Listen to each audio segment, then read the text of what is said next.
Bugün yine salam, bugün barter eləyik. Bir tane uşaq var, bir tasması üçün cirafa çesti. O da mənə bütün karakterlerimi verir. Gəl götürsən birinci.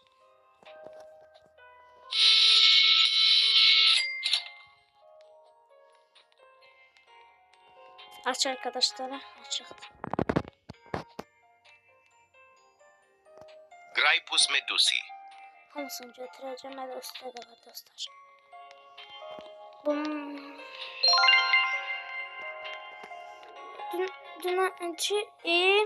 Bayaqki videoda mən çaşıb ID demişəm. Siz mənə arkadaşlar atarsınız, mən adımı göstərəcəm bu videodan sonra.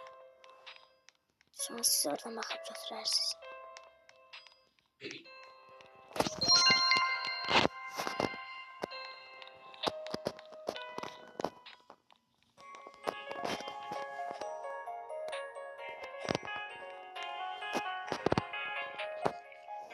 Mastodontico telepiedone. Dostlarız da o bayaqki videoda paylaşmışdım. Onları mən çəkiliş eləyəcəm canlı yayında. Hamısını Lostraller tasa qədər. İndi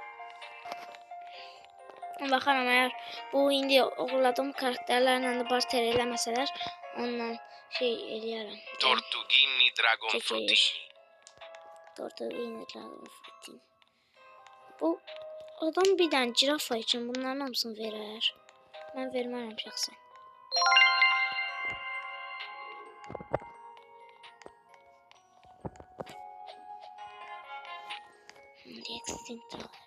Extinct Hamısını da Travelero. eventdən yıxılır.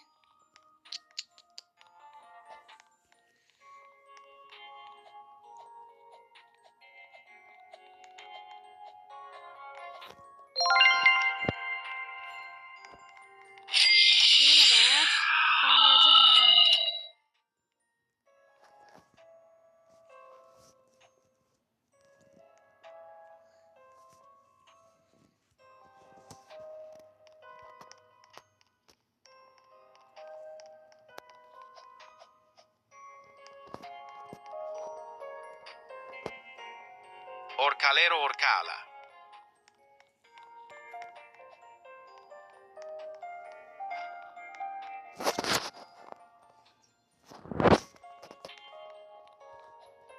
Bayağıdan karakter oldu. Yani bezdi mi?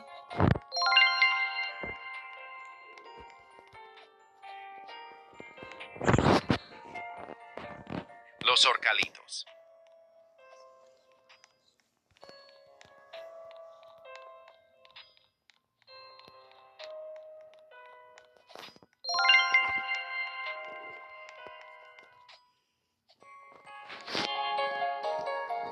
Los orcalitos.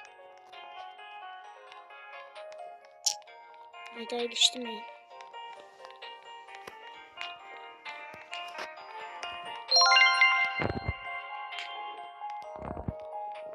Birazdan evente girende de video paylaşırım.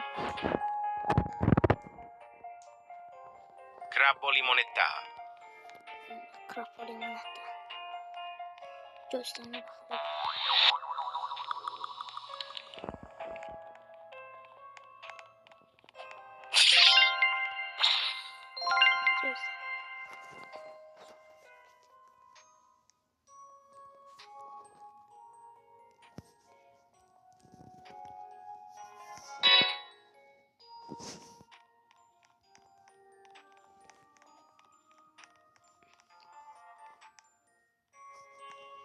Dostumun da 3. mərtəbəsini elədik. İndi dostumun deyəsən Travelero lazımdır da. Məndə yoxdur. Eventdən çıxardırsam bəlkə verərəm dostuma. Yaxşı dostlar, bu qədər idi video. Adımı da baxın yazarım. Deyil Sami. Adım belədir. Bir rodu 340 yazarsınız gəlir. Sağ olun.